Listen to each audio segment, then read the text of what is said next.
l'handicap, les aveugles ont recouvert la vue, les lépreux, les paralytiques se sont mis à marcher. Encore sur les puissances des ténèbres, il y a des personnes qui étaient possédées, qui ont été libérées par Jésus. Alléluia. Et le Seigneur Jésus, il a même multiplié les pains. C'est le texte qui précède celui que nous avons vu. Les disciples avaient vu la gloire de leur Seigneur. Amen. Ils avaient même vu Jésus précédemment calmer la tempête. Amen. Ils avaient de quoi mettre leur foi en Jésus. Mais cette fois-ci, Jésus va montrer sa puissance dans une toute autre dimension. Amen.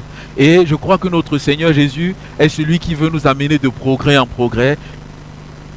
Ah, un souci avec mon...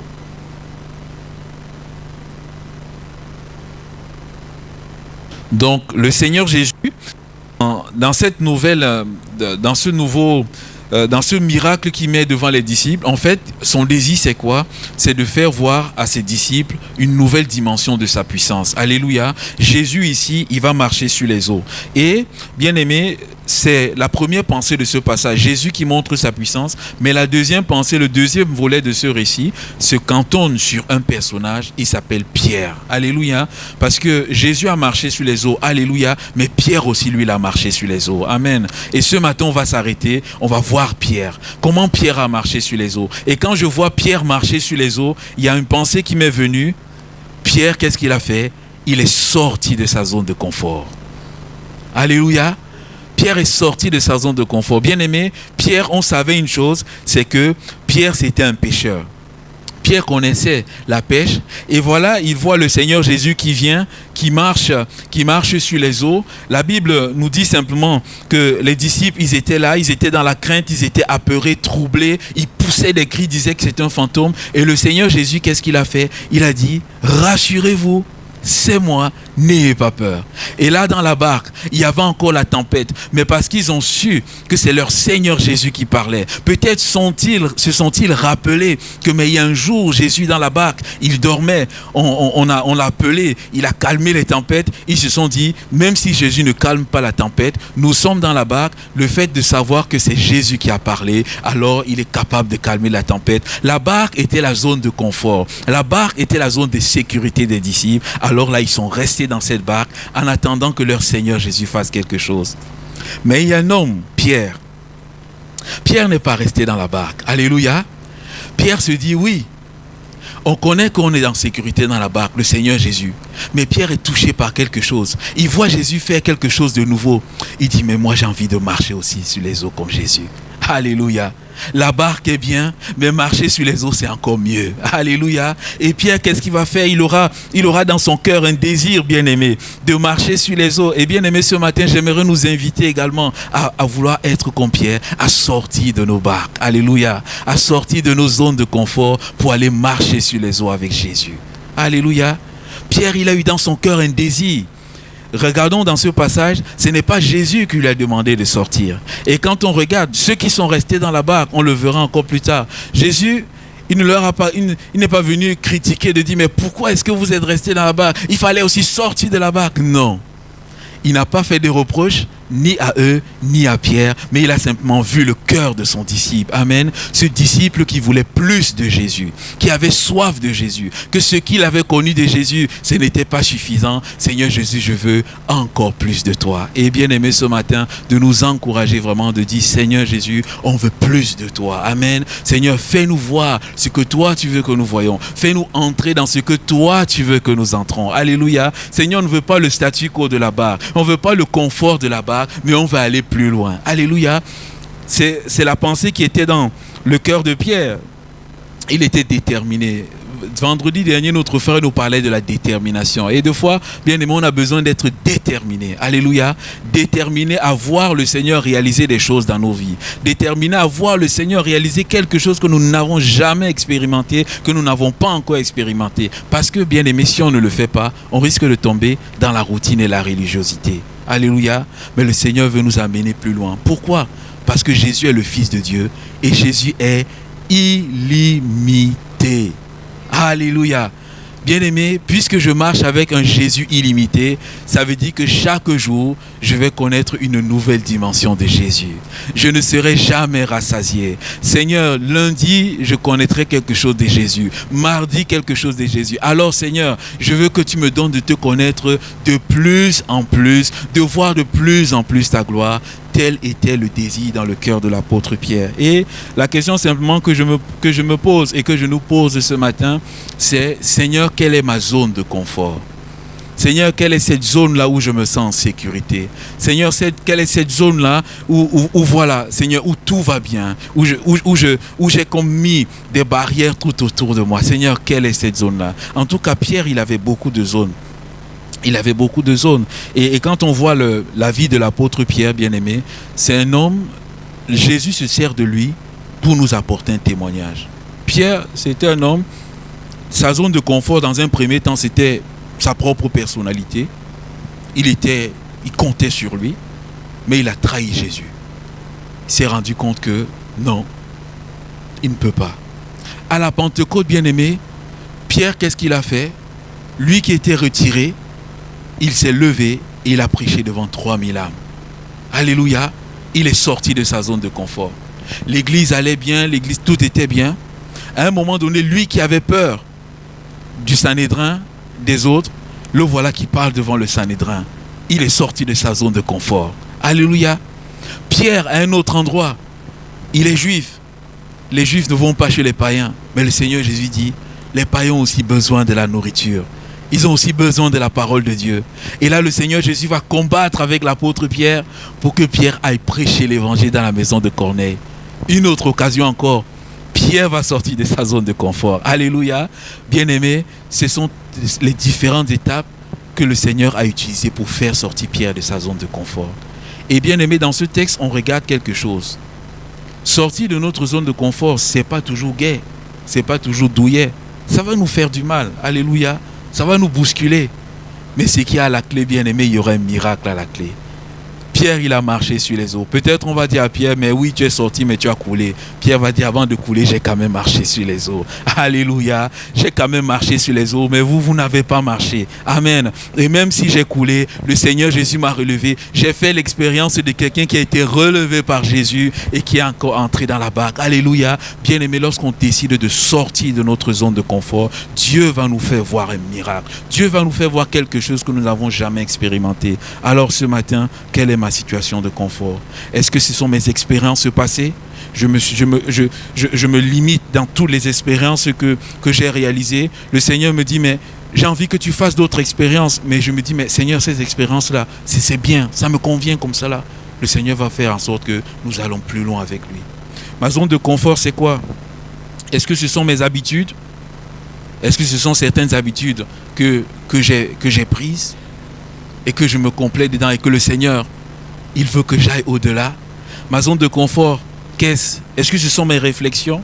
Est-ce que ce sont mes raisonnements humains? Et même, je me suis marqué sur ma note, et même mes réflexions spirituelles.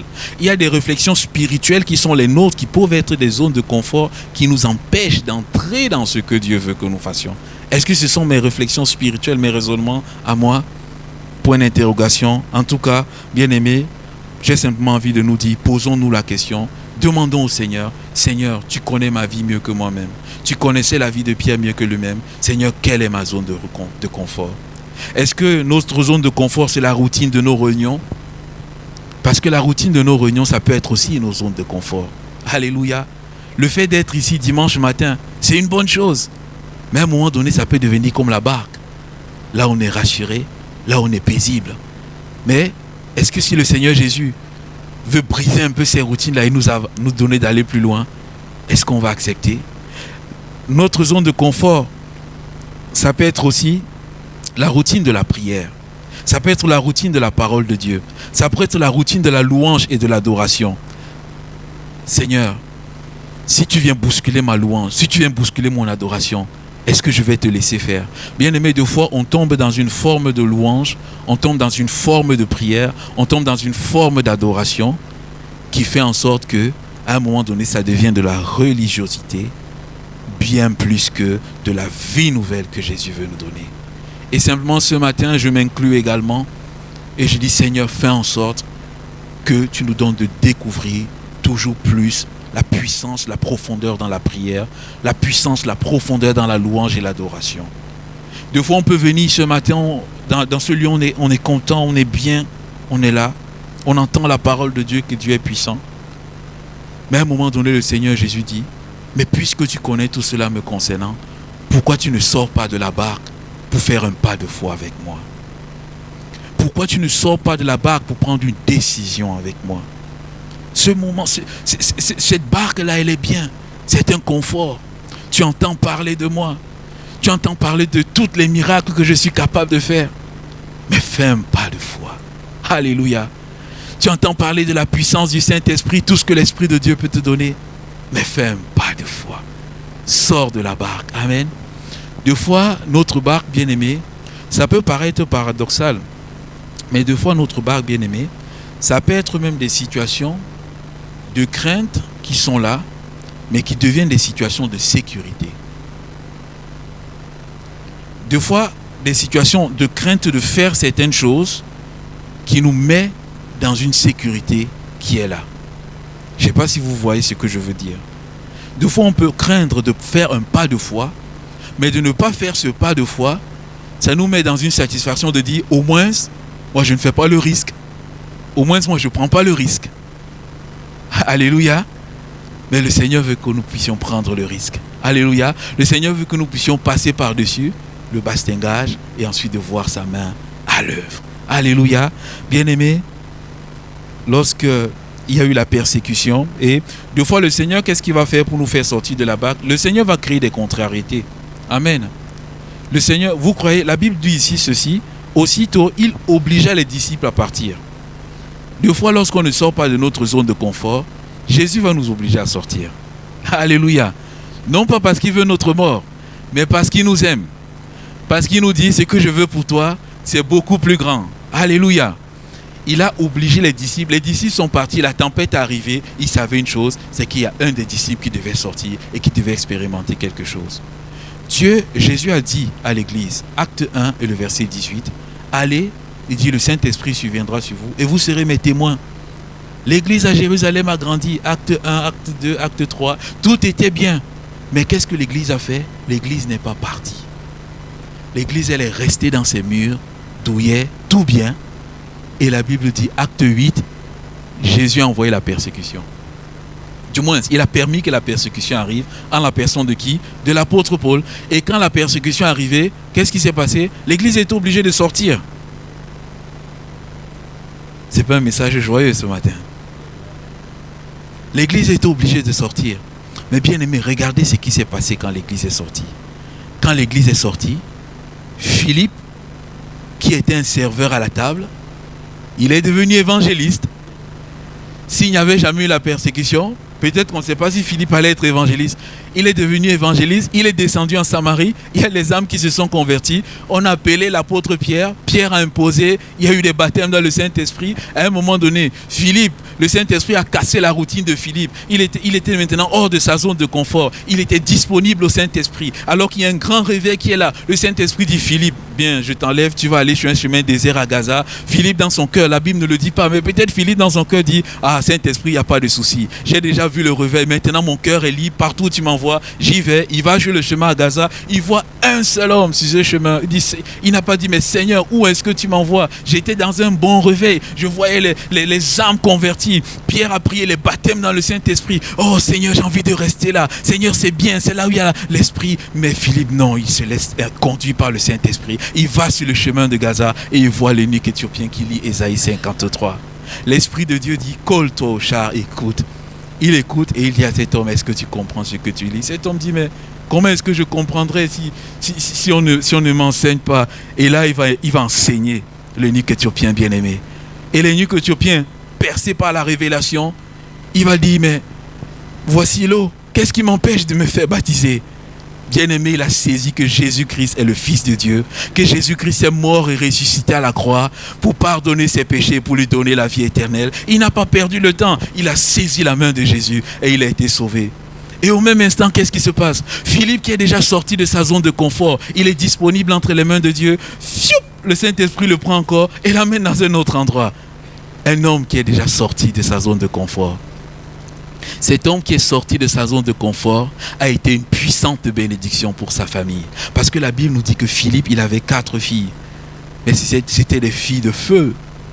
Dans le domaine spirituel, la Bible dit que ce sont des filles qui prophétisaient.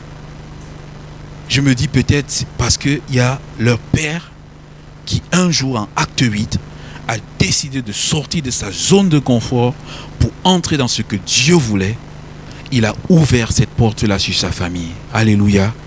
Bien-aimés, soyons de ceux-là qui un jour on va accepter de sortir de notre zone de confort pour cela. Et lorsque l'apôtre Paul passe par Césarée de Philippe, chez qui est-ce qu'il va séjourner? Il va séjourner chez Philippe. Alléluia.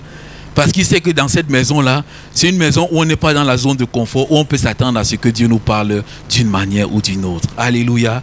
Le Seigneur Jésus disait, si vous croyez, celui qui croit en moi, il fera, Jean 14, 12, celui qui croit en moi, il fera les mêmes œuvres que je fais. Alléluia. Et ensuite, le frère complété, il fera encore de bien plus grandes.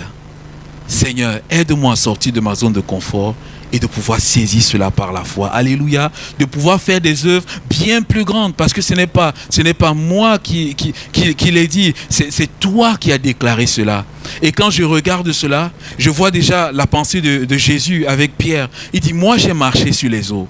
Mais Pierre, si tu crois en moi, tu feras la même chose que je fais. Tu marcheras sur les eaux. Alléluia. Et Pierre, il est entré dans cela parce qu'il a mis sa foi dans le Seigneur. Amen. Bien-aimés, soyons de ceux-là qui sortons de notre zone de confort. Alors, lorsqu'il y a eu la persécution, regardez ce qu'il est marqué dans Acte 11. C'est un passage qui est très intéressant.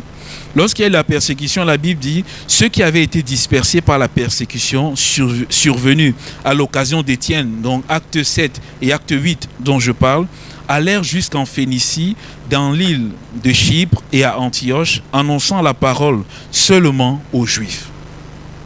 Donc il y a eu la persécution, il y a certains qui sont partis pour annoncer seulement la parole aux Juifs. Mais la Bible dit ceci, il y eut cependant parmi eux quelques hommes de Chypre et de Cyrène qui, étant venus à Antioche, s'adressèrent aussi aux Grecs. Alléluia. Je ne sais pas si vous voyez, ils se sont dit, bon, nous sommes juifs, les juifs sont nos confrères de même nationalité, on va uniquement aller vers eux. Mais il y a d'autres qui se sont dit, on va sortir de notre zone de confort. Alléluia. On ne va pas simplement aller vers les juifs, mais on va aussi aller vers les Grecs. Amen. Ah, c'est pas facile. C'est pas comment les Grecs vont nous accueillir. Est-ce qu'ils vont nous repousser? Est-ce qu'ils vont... Bon, on ne sait pas. Mais ils sont quand même partis. Ils ont mis la foi en Jésus. Acte 1 et le verset 8. Et ils sont partis. Et quand ils sont partis, la Bible dit ceci. Il dit ceci. Et leur annoncèrent la bonne nouvelle de Jésus. La main du Seigneur était avec eux.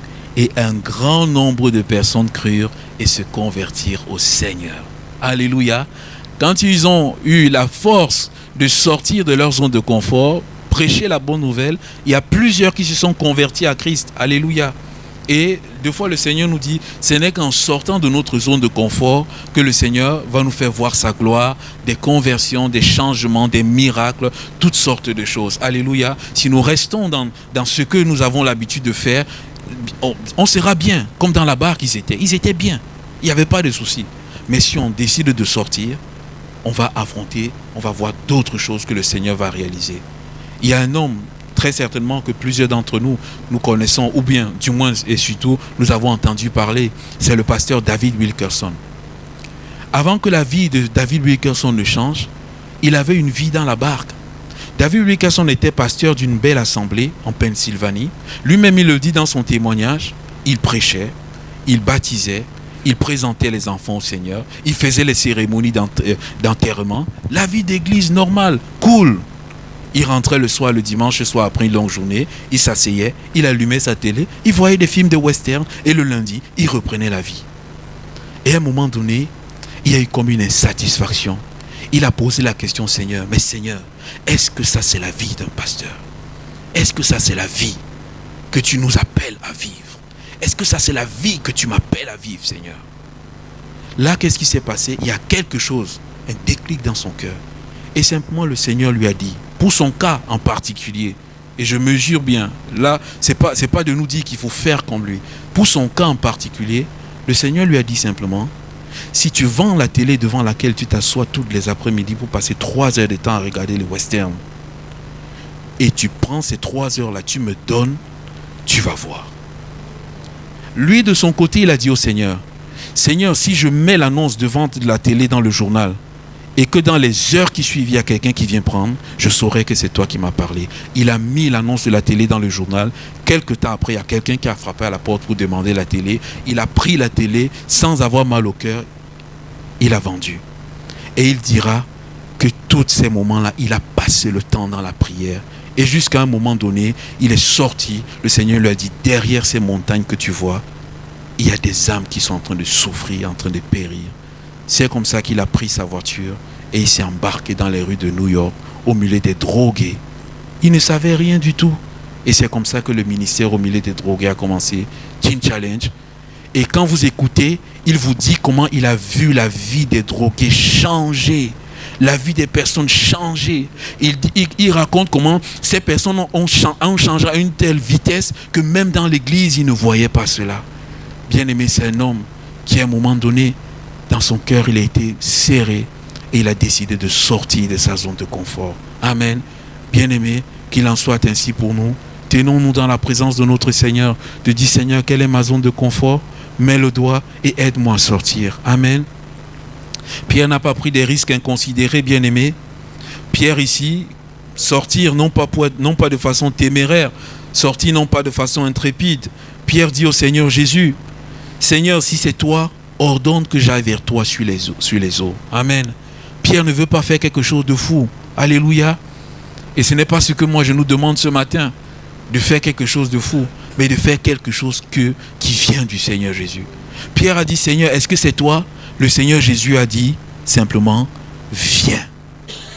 Pas beaucoup de choses. Il dit, Pierre, viens. Bien aimé, j'imagine cette parole de Jésus avec toute l'autorité de Jésus. Viens. Et Pierre, qu'est-ce qu'il a fait? La Bible dit, Pierre sortit de la barque et marcha sous les eaux pour aller vers Jésus. Bien aimé, la clé pour sortir de notre zone de confort, elle est ici. C'est-à-dire, saisir la parole de Jésus par la foi et obéir à cette parole. Alléluia. Obéir à cette parole sans discuter, sans restriction. Il dit, alors que nous allons obéir à ce que Dieu nous dit, à ce que Dieu nous demande, il dit, qu'est-ce qui va se passer? On va sortir de notre zone de confort pour voir ce que le Seigneur Jésus en réserve pour nous. Amen. Bien-aimé, voici la clé de l'obéissance. Seigneur, tu m'as révélé ma zone de confort. Quelle est la parole que tu peux me donner? Alléluia, pour sortir de cette zone. Quelle est la parole qui peut m'aider à aller plus loin avec toi? Quelle est la promesse qui peut m'aider à aller plus loin avec toi? Alléluia. Et le Seigneur va nous accorder cette parole. Et lorsque nous la recevons, bien-aimé, saisissons-la. Seigneur, ta parole m'amènera à faire des choses. Peut-être que moi je ne voudrais pas. Peut-être que je ne penserai pas. Seigneur, qu'importe. Aide-moi à être transformé dans mon intelligence afin que ta pensée soit ma pensée. Amen.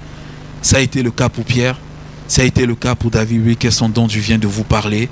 Et je crois que ce sera aussi le cas pour nous. Alléluia. Parce que Dieu veut aussi qu'on aille plus loin. Alléluia. La puissance de la parole, la puissance de l'obéissance. Pierre n'a pas discuté. Il est sorti de sa zone de confort. Maintenant, il y a une chose que l'apôtre Pierre nous montre, c'est que ça ne sera pas facile. Alléluia. Nous, on lit l'histoire de Pierre en même pas 5 minutes. Ça va vite. Mais l'apôtre Pierre, ça a été peut-être un combat dans son cœur. Et on voit que lorsque l'apôtre Pierre est sorti, qu'est-ce qui s'est passé? À un moment donné, il avait les regards bien focalisés sur Jésus. Après, il y a la réalité.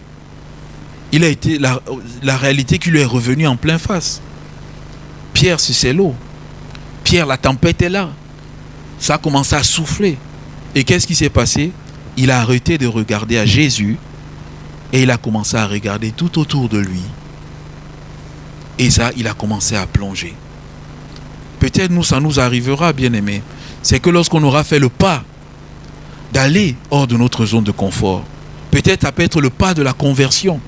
Peut-être on fera le pas de donner notre vie à Christ, marchant avec Christ. Et après, on va voir, il y a des difficultés, des contrariétés qui seront là. Et ces difficultés, ces contrariétés, peut-être, vont comme nous amener à nous enfoncer comme Pierre. Mais la bonne chose qui est là, c'est que Pierre avait un bon réflexe. Il a crié, « Seigneur, sauve-moi !» Alléluia. « Seigneur, sauve-moi !» Seigneur, tiens ma main. Et le Seigneur Jésus, et la Bible dit ceci, aussitôt, il a tendu la main et il a sauvé Pierre. Peut-être que lorsque je vais sortir de ma zone de confort, ce sera des paroles que je vais entendre. « Oh là là, mais ce que tu fais, c'est insensé. Oh là là, mais ce que tu fais, ce n'est pas conventionnel. » Et là, peut-être, je vais commencer à sombrer, je vais commencer à me décourager. Et j'aurai besoin de dire, Seigneur, aide-moi. Amen. Aide-moi, et bien-aimé, le Seigneur va nous aider. Pour nous dire, ça ne sera pas facile. Nous aurons peut-être des échecs lorsqu'on sort de notre zone de confort. Ce n'est pas parce qu'on aura des échecs qu'il faudra baisser les bras. Ce n'est pas parce qu'on aura des échecs qu'il faudra s'arrêter. Les échecs vont simplement démontrer que, à un moment donné, nous avons arrêté peut-être de regarder à Jésus et que nous avons considéré les choses autour de nous. Mais maintenant, ici, le Seigneur Jésus nous montre une chose, c'est qu'on peut crier à lui. Alléluia. On peut dire, Seigneur Jésus, relève-moi. Bien-aimé, la pensée, elle est la suivante. Je ne veux pas retourner dans la barque. Amen. Parce que lorsqu'on sort de la zone de confort et qu'on peut avoir les échecs, on va dire finalement, je vais retourner à mon ancienne vie. L'apôtre Pierre, c'est ce qui lui est arrivé au début. Lorsqu'il a marché avec Jésus, il a tout fait et il a renié Jésus. Jésus est mort. Si vous lisez bien dans Jean 21, la Bible dit ceci. Pierre, il dit, je retourne à la pêche. On a suivi Jésus pendant 3 années et demie. On a vu des miracles. On a tout abandonné. On est sorti progressivement de notre zone de confort. Mais voici, tout est fini. Voici, tout est parti. Je retourne à la pêche. Oh, bien-aimé, quand on va sortir de notre zone de confort et qu'il y aura un échec qui sera là, ne disons pas, Seigneur, je vais retourner à ce qui j'étais avant. Alléluia. Je vais retourner dans ce que je faisais avant. Mais de dire, Seigneur Jésus, j'ai déjà fait le premier pas. Seigneur, je ne veux plus retourner en arrière. Tiens ma main et continue de m'amener en avant. Relève-moi. Donne-moi de reprendre la route. Alléluia. Donne-moi de ne pas baisser les bras.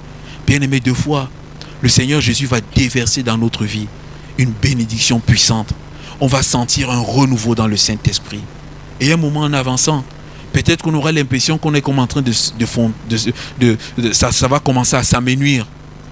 Bien-aimé, je nous dis, quand on sent que c'est en train de s'amenuire, disons, Seigneur Jésus, c'est en train de redescendre. Ranime, Seigneur. Alléluia. Ranime. Seigneur, je ne veux plus retourner. Je ne veux plus retourner là où j'étais avant d'avoir reçu cette bénédiction. Mais Seigneur, je vais continuer. Alléluia. Seigneur, la bénédiction, c'est un point de départ. Et je vais continuer. Je ne veux plus revenir. Et le Seigneur va le faire. Amen. 2 fois,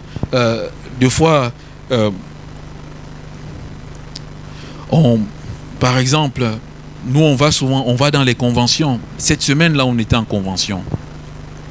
On a écouté de bonnes choses. Et justement, lorsque le pasteur partageait la parole, il est revenu sur ce thème. Et le Seigneur avait déjà mis ce thème sur mon cœur dès le lundi. Je me suis dit, ah Seigneur, tu désires vraiment que je partage cela avec ton peuple. 2 fois, on va en convention et on reçoit des bonnes choses. Alléluia. On reçoit des paroles du Seigneur. Et nous, on peut arriver dans les églises, nous en tant que serviteurs de Dieu, et on peut arriver et rentrer dans notre routine quotidienne. Je vais dire, non, Seigneur, je ne veux pas rentrer dans ma routine quotidienne. Seigneur, ce que tu m'as donné là-haut quand on était à la convention sur la montagne, Seigneur, que ce soit implémenté dans l'église et que l'église soit au bénéfice et qu'on continue d'aller de l'avant. Alléluia, parce que toutes ces étapes-là, ce sont des jalons sur notre marche. Bien-aimés, que ce soit la convention pour nous, que ce soit un rassemblement, que ce soit une bénédiction que nous puissions avoir, disons simplement, Seigneur, je ne veux pas rentrer. Seigneur, je veux continuer d'aller de l'avant. Alléluia. Pierre, il a été secouru par le Seigneur Jésus. Alors, Seigneur Jésus, aide-nous à aller de l'avant. Et je clôture simplement ce moment en nous posant cette question ce matin. Voilà, bien-aimés, demandons au Seigneur, révèle-moi ma zone de confort. Seigneur, aide-moi à sortir de cette zone de confort comme Pierre. Seigneur, donne-moi une parole.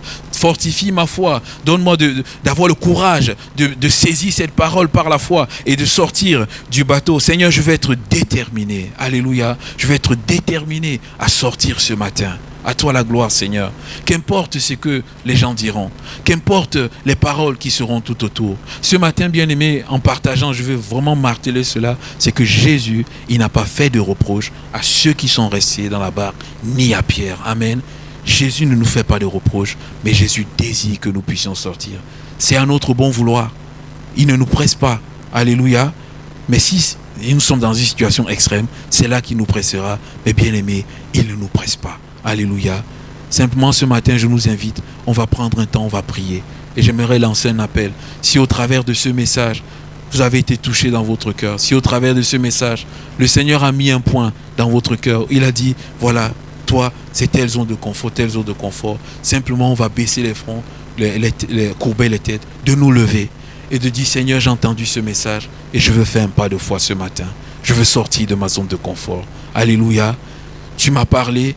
Tu m'as dit que tu es celui qui est capable de me soutenir. Tu m'as dit que tu es celui qui est capable de me fortifier. Tu m'as dit que tu es celui qui donne cette promesse, que celui qui croira en toi, il fera les mêmes œuvres et il fera de bien plus grandes. Alors Seigneur, je veux saisir ta main. Alléluia. Seigneur, élargis mon cœur. Alléluia. Seigneur, repousse toutes choses. Peut-être même, Seigneur, viens fermer le passage derrière. Viens enlever le pont derrière pour que je ne retourne plus. Alléluia. C'est cela aussi que le Seigneur peut faire.